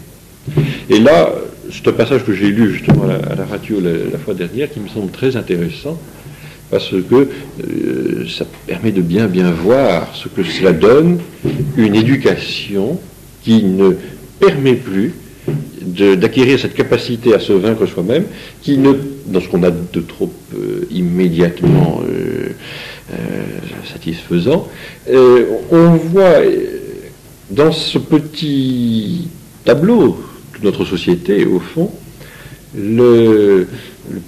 la perte du sens de l'éducation, et on voit comment, effectivement, cette éducation qui n'en est plus une, ne permet pas à des hommes qui ne sont que des hommes potentiellement à leur naissance, de devenir des hommes actuellement. C'est-à-dire une éducation qui ne permet plus, au fond, de réaliser ce que tous les scolastiques connaissent, qui a donné d'ailleurs le titre d'un ouvrage de Marcel Lecorte, qui ne permet pas de devenir ce que l'on est, qui ne permet pas de devenir en acte, existentiellement, ce que l'on est essentiellement.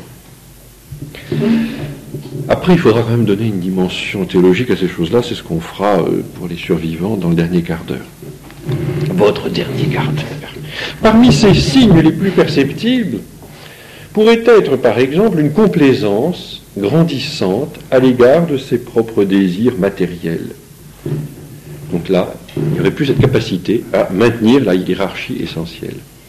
L'incapacité à distinguer entre des passions plus légitimes et des passions moins nobles. Une répugnance de plus en plus vive à l'effort à long terme. La propension à chercher à obtenir beaucoup plus qu'on ne donne. Le dégoût des tâches ingrates. L'impatience devant l'absence de résultats immédiats. L'habitude de proclamer ses droits plutôt que ses devoirs. Une tendance de plus en plus forte à considérer que la société lui doit plus qu'il ne lui doit, et que sais-je encore.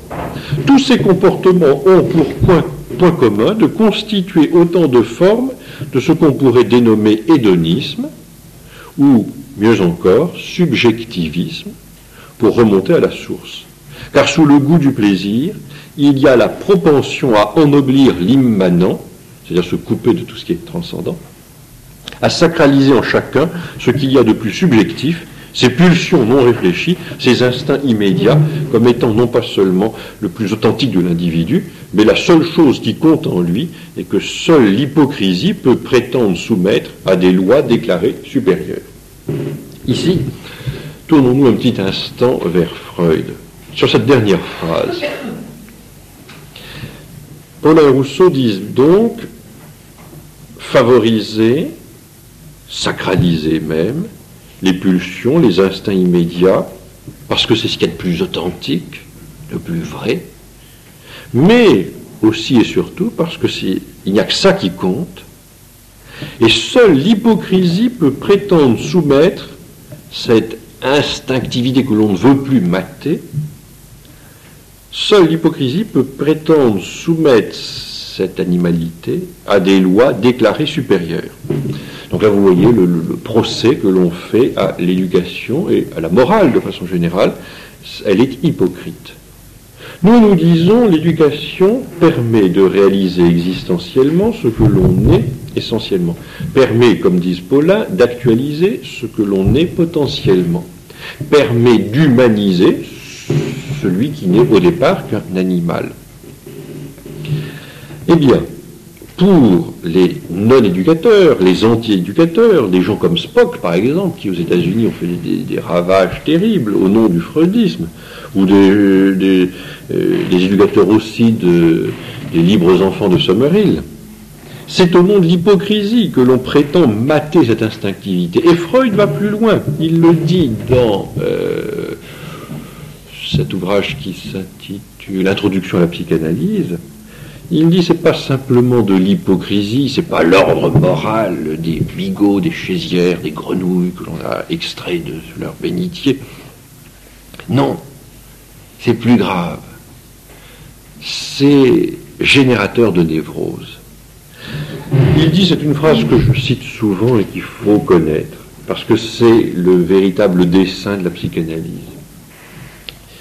Freud dit dans l'abrégé, mais surtout dans l'introduction à la psychanalyse, il dit « Je me situe dans une perspective qui a été ouverte par Copernic, poursuivie par Darwin et que je suis en train d'achever. » Copernic a fait comprendre aux hommes qu'ils n'étaient pas le centre du monde. Il leur a fait comprendre, avec cette révolution copernicienne, que la Terre n'était pas le centre du monde, et donc il fallait tout relativiser. Deuxième humiliation pour le narcissisme, c'est-à-dire pour l'orgueil humain d'après Freud, ça a été Darwin. Darwin a fait comprendre aux hommes qu'il descendait du singe, donc qu'il n'était pas le roi de la création. Alors, je pense qu'il faut le prendre comme une confession de la part de Freud, mais qu'on n'est pas obligé d'épouser soi-même. Il parle pour lui, et ça, on n'en doute pas une seconde, on n'est pas obligé d'entrer vraiment dans sa perspective. Donc il descend du singe, c'est entendu. Est-ce que lui va aller plus loin? Oui. On pensait, après cette deuxième humiliation, qu'il ne pouvait plus y avoir rien d'autre. Mais si, dit-il. On croyait que, bon, on n'était peut-être pas le centre de l'univers, on n'était peut-être pas les rois de la création, mais au moins, on était maître chez soi, maître de soi. Il y avait une intelligence, il y avait une volonté. Une intelligence qui permettait de savoir quels étaient nos mobiles, une volonté qui permettait, n'est-ce pas, d'exercer une certaine emprise, une maîtrise sur les instincts. Eh bien, dit Freud, pas vrai. Nous ne sommes pas maîtres de nous. En réalité, qu'est-ce qui nous meut? Qu'est-ce qui véritablement nous permet de nous déplacer ainsi? C'est la libido. Ce sont nos instincts inconscients. Et ça, c'est Maritain qui, dans une analyse assez juste à la fin, au début, je ne suis pas tout à fait d'accord, paru dans la revue Thomis en 1934 sur la psychanalyse. Maritain dit, effectivement, il y a eu une méfiance chez Freud à l'égard de l'intelligence et de la volonté, parce que l'intelligence et la volonté ont la prétention de dominer, maîtriser ce qu'il y a d'animal en nous. En réalité, dans cette maîtrise, qu'est-ce qu'il y a? Refoulement, censure et névrose, c'est tout. Au fond, l'éducation, et ça on le trouve dans ce petit texte, n'est-ce pas? L'éducation serait génératrice de névrose. Donc c'est une inversion totale de ce que nous venons de voir. Je vous relis ce petit passage, donc. Le fait que le développement du moi conscient se laisse distancer, restant en recul, retrait par rapport au développement libidinal, est la condition essentielle des névroses. Comment alors éviter les névroses? Épargner au moi infantile cette épreuve, laisser s'épanouir librement la sexualité, comme c'est le cas chez bien des peuples primitifs. Alors, vous pouvez maintenant donc voir, j'espère, l'utilisation que l'on fait dans cette approche de la névrose des deux adages que nous avons vus dès le départ de cette petite causerie.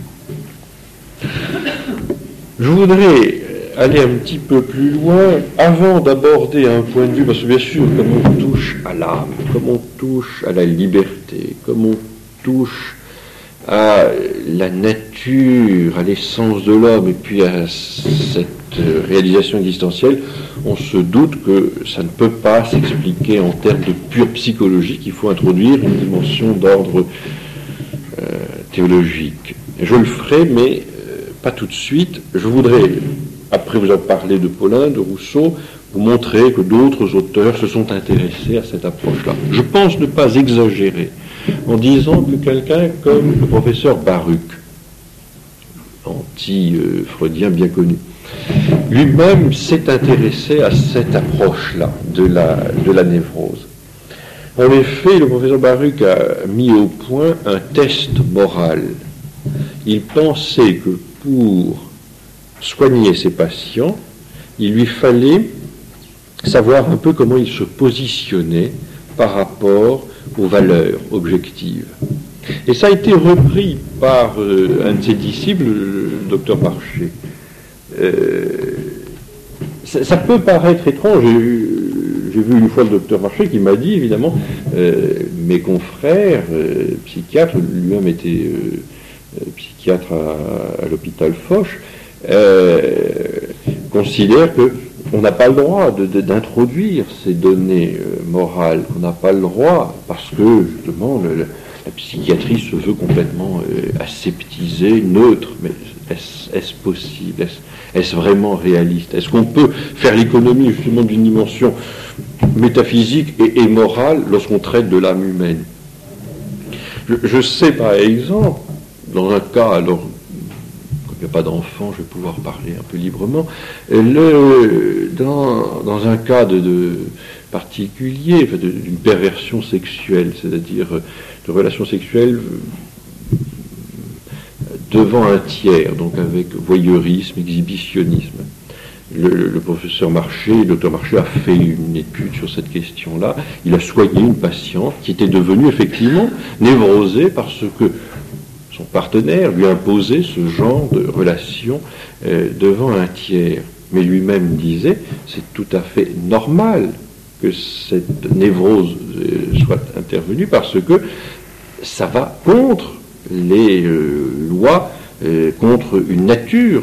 Il est évident que les relations de cet ordre sont de type intime, ça ne peut pas s'envisager de façon exhibitionniste. Et il voit lui-même qu'il y a une norme et que cette norme, si elle est justement non pas réalisée justement, si elle est violée, si elle est contrariée, elle va nécessairement engendrer un comportement névrotique. Alors, on peut se demander, sans aller jusque-là, pas vous horrifier complètement ce soir, on peut se demander si d'autres auteurs eux-mêmes ne sont pas intéressés à ça, et là, je vous fais quelques suggestions, je sais qu'il y a des psychologues dans la salle, ça peut être des pistes de recherche, on peut peut-être à partir de ces quelques éléments essayer de creuser un peu. Je crois donc qu'on pourrait essayer de voir si chez Baruch, chez Marché, il n'y a pas une exploitation de ce que nous voulons essayer de dire là ce soir, en sachant bien sûr qu'il y a peut-être des variantes, hein, c'est pas... Prenons deux autres auteurs. L'un qui est très connu dans nos milieux, c'est Vitose. Est-ce qu'il n'y a pas là aussi quelque chose? Vous savez comme moi que... D'abord, prenons la façon dont Vitose explique la névrose, de façon très très simple au début, n'est-ce pas? Il cherche quelles sont les causes, il les voit très, très rapidement, et c'est surtout au niveau de sa thérapie qu'il peut y avoir des choses intéressantes. Alors, je vous donne ici. Donc là, c'est son ouvrage, le seul ouvrage qui résume tout, n'est-ce pas? Traitement des psychonévroses par la rééducation du contrôle cérébral. Donc, vous avez cause des psychonévroses à la page 21. C'est Alors ça peut paraître simplement symptomatique, peut-être qu'il ne remonte pas assez dans les causes, mais vous allez voir que, à mon sens, ça ne fait pas de difficulté. On peut assez vite remonter aux causes que Allers ou que Stocker ont pu donner. Bon, bien sûr, il ne nie pas qu'il puisse y avoir une hérédité. Parce que justement, nous sommes corps et âme, il peut y avoir un terrain qui soit favorable à ce genre de comportement. Mais ensuite, dit-il, alors au niveau, lorsque la liberté intervient, parce qu'évidemment dans l'hérédité, il n'y a pas de la liberté, il dit, il peut y avoir des causes que lui qualifie de secondaires, mais des chocs moraux. Il est évident, par exemple, qu'une relation intime de type exhibitionniste, c'est un choc, c'est un traumatisme, c'est évident que ça ne peut pas être normal. Ou alors, dit-il, de longs soucis, un surmenage, un certain type de flagrance. C'est-à-dire des conditions qui ne vont pas permettre une réalisation normale de notre nature. Si vous voulez, je distingue bien quand même deux temps. Il y a, tant que l'on est en formation, il y a l'éducation. Il faut souhaiter, n'est-ce pas, que cette éducation permette de devenir ce que l'on est, devenir essentiellement ce que l'on est essentiellement. Mais ensuite, une fois que l'éducation est faite, il peut y avoir des chocs, et ça, Stocker développe surtout cet aspect-là. Il peut y avoir, à certains moments, soit sous l'effet d'un certain surmenage, soit sous l'effet de chocs particulièrement violents, une perturbation de l'ordre. Il peut y avoir quelque chose à ce moment-là. Il faudrait définir un petit peu plus précisément. Mais je pense que Vitose, dans le traitement alors qu'il propose, montre bien qu'il faut restaurer cet ordre, restaurer cette essence, essayer en tout cas de réaliser existentiellement cette essence. En effet, qu'est-ce qu'il propose? Tous ceux qui connaissent la méthode Vitose le savent. Il propose d'abord une bonne éducation de la sensibilité, n'est-ce pas, un retour au réel, comme disait Thibon, au niveau le plus simple, le plus humble. Pourquoi? Parce qu'il pense, et là il rejoint l'analyse du père Émieux, ce père jésuite que certains d'entre vous peut-être connaissent, dans l'entre-deux-guerres à Lyon, a fait plusieurs conférences sur ce sujet-là. Vitose pense qu'effectivement, il le dit, et Émieux dit la même chose, les névrosés, Émieux lui dira les psychasthéniques, sont souvent des surmenés. Qu'est-ce qu'il veut dire par là? Non pas nécessairement des gens qui travaillent beaucoup, mais des gens qui se surmènent eux-mêmes parce qu'ils n'ont pas cette assise sensible et une intelligence qui s'informe, n'est-ce pas, à partir des données sensibles. Souvent, il y a un désordre. Il y a par exemple souvent une imagination surexcitée, qui n'est pas lestée par le réel, qui est un petit peu déconnectée du réel, qui subit une influence qui n'est pas l'influence bénéfique de la volonté. Et il montre, n'est-ce pas, comment ce désordre a besoin d'être rectifié.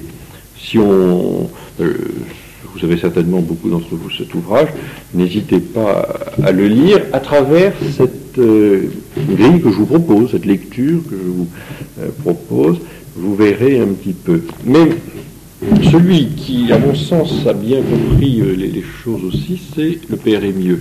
Donc le père Émieux suivait les travaux du professeur Janet, qui était le spécialiste de la psychasthénie au début de ce siècle. Et il montre dans son traitement, là aussi, comment qu'il faut retrouver, au fond, ce sens du réel. Le livre d'Allers dit la même chose. Junier cite Allers en disant, au fond, il faut retrouver un rapport adéquat au réel, au niveau de l'intelligence, au niveau de la volonté. Mais comme je vous disais, c'est tellement concis, tellement rapide, on est un petit peu légitimement frustré. On se dit, on ne fait pas très très bien. Il faut entrer, je crois, dans un ouvrage comme celui d'Émieux pour mieux voir comment on arriverait à aider quelqu'un qui aurait perdu le sens, au fond, de sa nature. Le texte, je ne peux pas vous lire évidemment Émieux, mais je peux vous donner quelques extraits dans la table des matières. Il montre justement qu'il faut essayer de faire en sorte que les idées devenues un petit peu folles, parce qu'elles ne sont plus ancrées dans le réel, parce que justement l'adage « rien dans l'intelligence qui ne soit préalable par le sens » n'est plus vraiment, ne fonctionne plus. Ce qui se passe souvent, c'est qu'une intelligence, qu'est-ce que c'est qu'une intelligence devenue folle? C'est une intelligence qui fonctionne un peu à vide, qui tourne toute seule. Elle ne s'alimente plus à la source. Elle ne s'alimente plus, n'est-ce pas, dans le réel. Alors là, au sens moderne, elle fantasme complètement. C'est-à-dire, Descartes, dans l'intelligence en péril de mort, décrit un petit peu cela, mais il dit une espèce de tubulure, je sais pas, on met des tubes, mais c'est complètement coupé de la source d'alimentation, n'est-ce pas? Ça fonctionne complètement en circuit fermé. Alors, c'est ce qu'il appelle, lui, le surmenage, et il dit qu'il faut éviter à tout prix cela. Éviter donc ce qu'il appelle le dédoublement de la pensée, les ruminations, ce qui caractérise assez souvent un certain type de comportement névrotique, il faut connaître. Et là, avec des choses simples, si on reprend Vitos, ça sera en prenant conscience des actes les plus humbles de la vie, en sachant que quand on marche, quand on mange, et on ne fait pas, on ne cherche pas à trop dédoubler sa vie. Ensuite, c'est ça, donc la simplification des idées, et la simplification aussi de certaines idées assiégeantes, c'est-à-dire obsédantes, en l'occurrence. Tout ça parce que c'est déconnecté. Bon, je ne veux pas trop abuser de votre patience, j'arrive donc au dernier aspect des choses. On peut se demander quand même quelle est la dimension spirituelle dans tout cela? Est-ce qu'on peut envisager ces choses-là sous un angle complètement naturel? Est-ce qu'il n'y a pas à faire entrer quand même une donnée d'ordre surnaturel? Vous avez remarqué, comme moi, qu'Allers disait ce conflit est métaphysique, ontique, ontologique, exactement. Enfin, c'est lui qui crée ce néologisme, n'est-ce pas? On devrait dire en principe ontologique, c'est-à-dire qui repose sur l'être même de l'homme. Il lui veut quelque chose d'encore plus radical. Alors il dit, il n'y a pas à mettre de logique là-dedans, c'est ontique. C'est vraiment au niveau de l'être. Paulin et Rousseau montrent un petit peu les choses. Allers aussi trouve une explication dans l'exposé de Stocker. On peut dire que c'est ontologique dans la mesure où sont en cause l'essence et l'existence. De fait, nous verrons dans quelques mois qu'en métaphysique, on doit étudier l'essence, l'existence. Bon.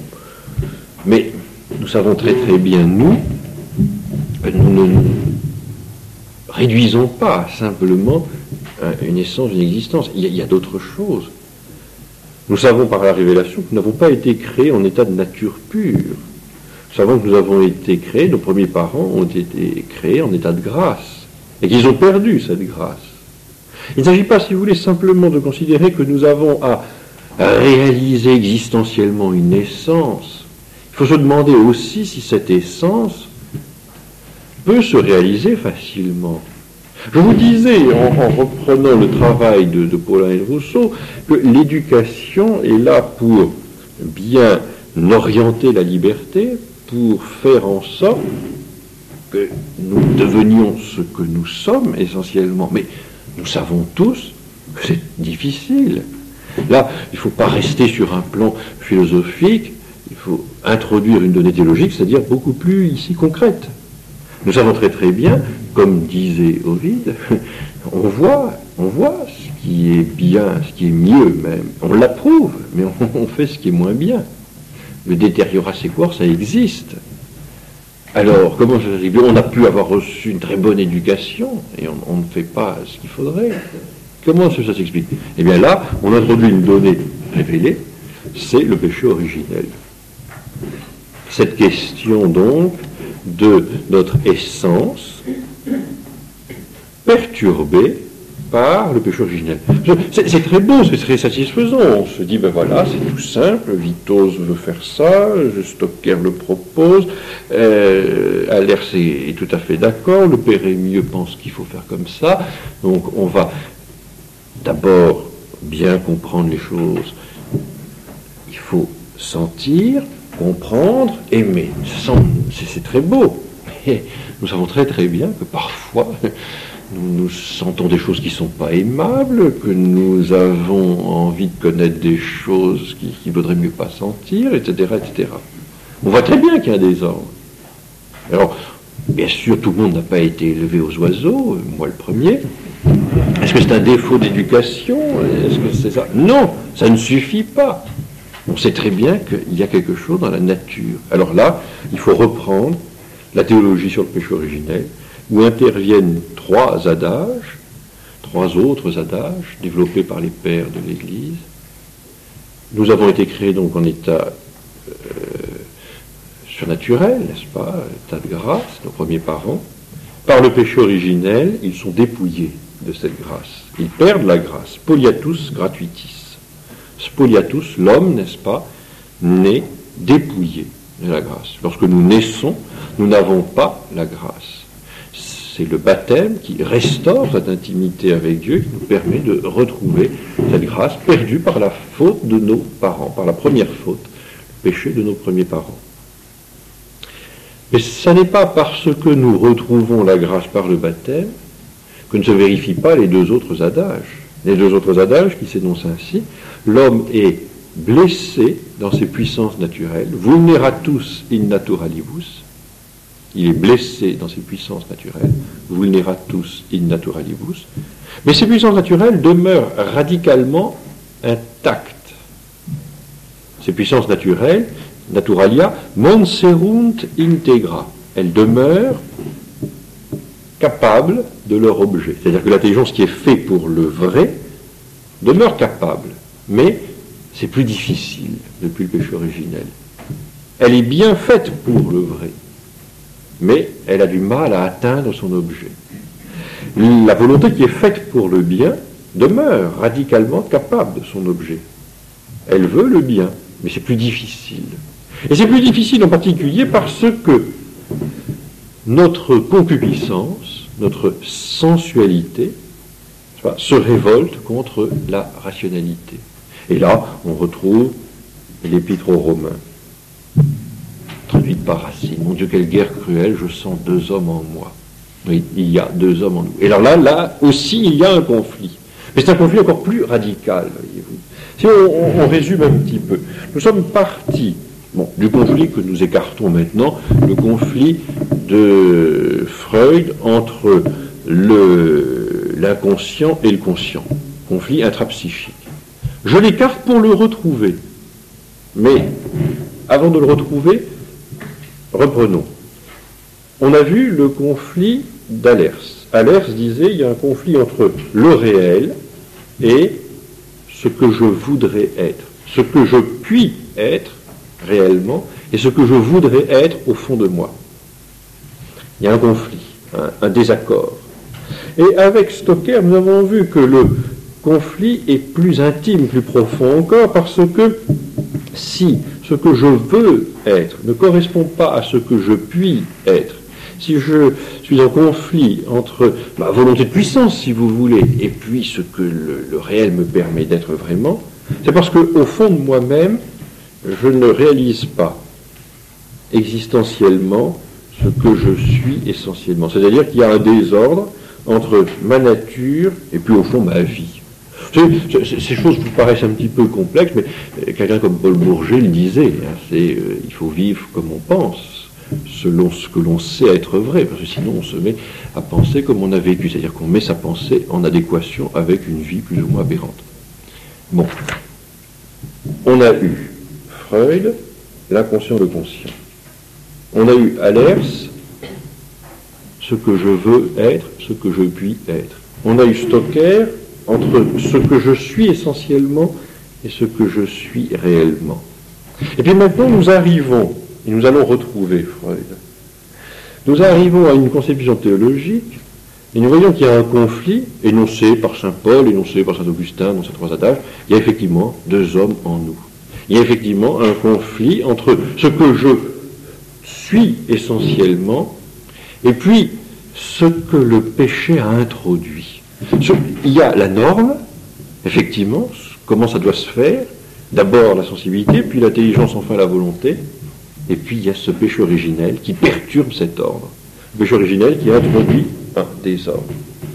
Et là, je dis qu'on retrouve Freud. Parce que je crois que dans une perspective complètement inversée, Freud voit la même chose. Seulement, lui va exploiter cela. Si je reprends la réponse de Paulin et de Rousseau, Paulin et Rousseau ne vont pas jusqu'à l'aspect théologique des choses, mais ils voient l'aspect métaphysique, ontologique. Et ils disent, nous ne sommes pas nés hommes.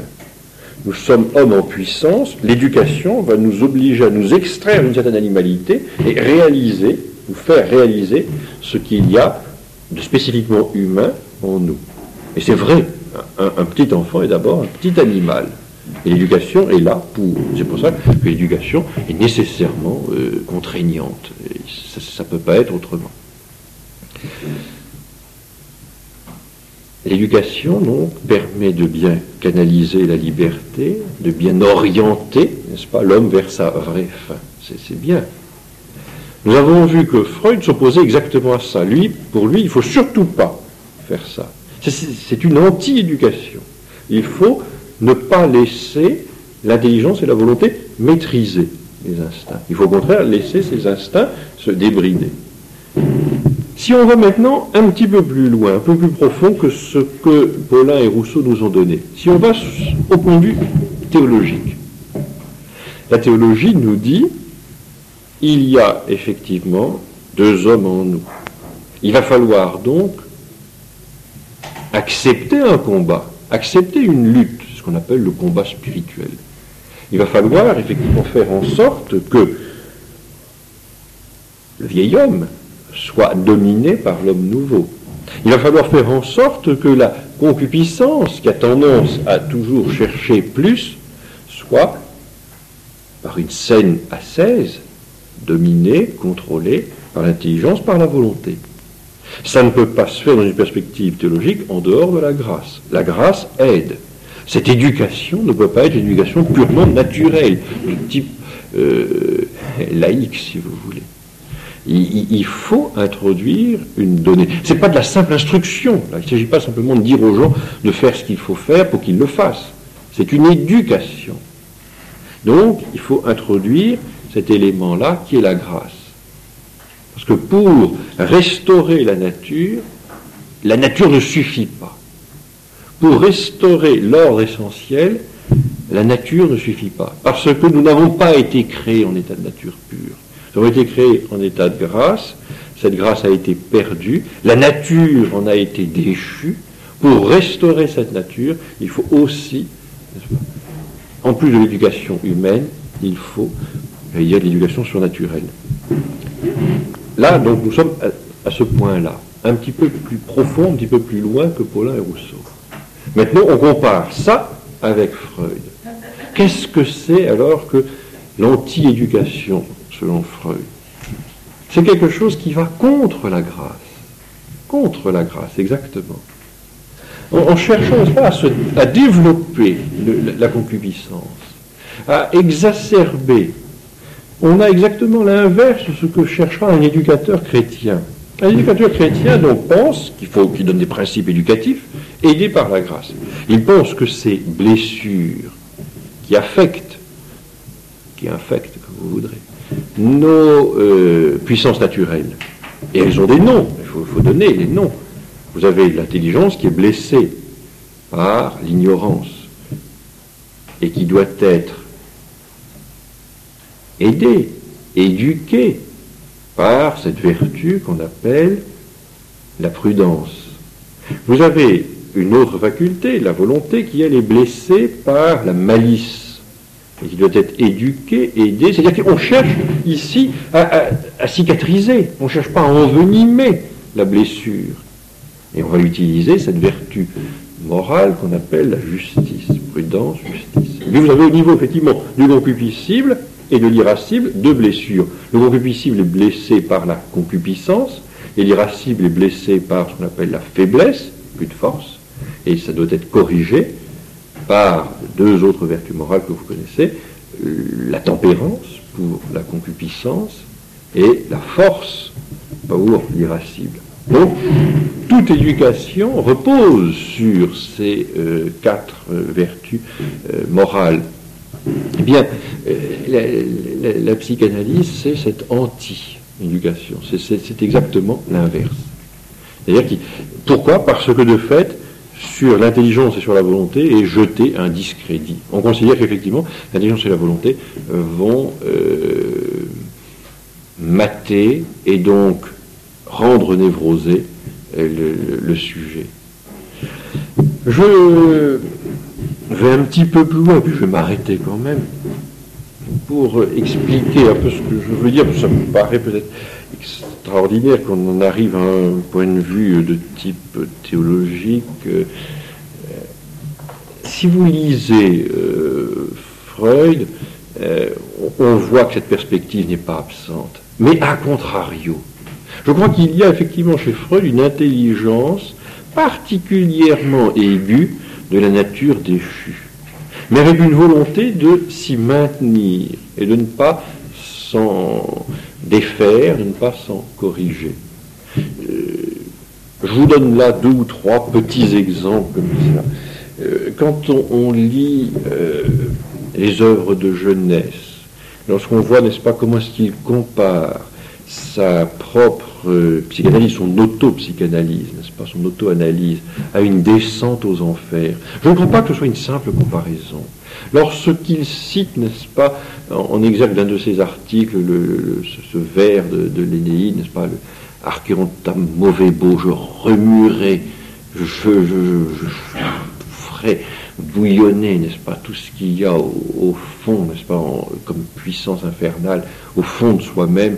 Je ne pense pas que ce soit simplement des métaphores d'ordre littéraire. Et 2 auteurs que j'ai déjà cités dans d'autres conférences, qui ne sont pas suspects d'intégrisme excessif, eux, je pense à Louisa de Urtubey, qui a écrit un ouvrage qui s'intitule Freud et le diable, et je pense aussi à Bruno Bettelheim, qui a écrit un ouvrage qui s'intitule Freud et l'âme humaine, et l'un et l'autre considèrent bien que la psychanalyse est une forme de descente aux enfers, et que le diable, c'est Louisa de Urtubey qui dit ça, alors qu'elle est très très très favorable à la psychanalyse, que le diable, à un moment, pour Freud, c'est effectivement l'inconscient, c'est-à-dire les pulsions libidinales, c'est-à-dire la concupiscence. Et la différence, évidemment, entre un Freud, si vous voulez, je sais pas, au hasard, le père Émieux, ou Allers, ou Stocker, c'est une opposition de contrariété totale, n'est-ce pas ? On a affaire à 2 positions tout à fait antithétiques, n'est-ce pas ? C'est l'antithèse. Il n'y a pas de possibilité. Alors c'est pour ça que je suis comme Allers et comme Junier, un petit peu sceptique sur les tentatives de baptême de la psychanalyse, Dolto, Raison, et même de nos jours, Tony Anatrella. Je n'ai pas pu en parler la fois dernière, je ne vais pas me venger en le faisant ce soir, mais je ne pense pas, j'ai lu l'ouvrage de Tony Anatrella pendant les vacances, son ouvrage qui bien sûr défend des valeurs de la famille, il est contre le préservatif, il est contre le divorce, il est contre l'homosexualité, il est contre la drogue, très juste, mais il défend ça au nom de principes qui sont faux, en particulier au nom de principes psychanalytiques sur la sublimation, sur la fonction symbolique, qui ne sont pas justes. Et je ne pense pas qu'on puisse arriver à construire quelque chose. Anatrella est beaucoup plus, à mon sens, beaucoup plus dangereux. C'est un prêtre, bien sûr, c'est un prêtre psychanalyste. Il est beaucoup plus dangereux qu'Oraison, parce qu'Oraison, c'était très, très grossier, enfin, c'était très net, enfin, on voyait tout de suite où il voulait en venir. Tandis qu'avec Anatrella, c'est beaucoup plus subtil, donc plus vicieux. Et je ne pense pas qu'on puisse s'appuyer sur son analyse pour restaurer des valeurs morales. Voilà. Donc, un petit peu en roue libre cet après-midi, ce soir, quelques réflexions sur cette question donc, de la psychologie et l'utilisation qu'on peut faire, très, très pratique, de ces adages qui peuvent paraître un petit peu théoriques au départ quand on les énonce ainsi. Voilà. Je ferai comme les fois précédentes, ceux qui veulent partir tout de suite peuvent se sauver, les fenêtres sont encore ouvertes, on n'a pas fermé tous les volets, vous pouvez sortir. Ceux qui ont une question à poser peuvent venir le faire en privé. Donc la fois prochaine, nous parlerons de la vérité, la critériologie, c'est-à-dire y a-t-il une vérité, pour reprendre le titre de Doja. On s'intéressera à l'universel, mais alors sous l'angle de la causalité finale. Voilà.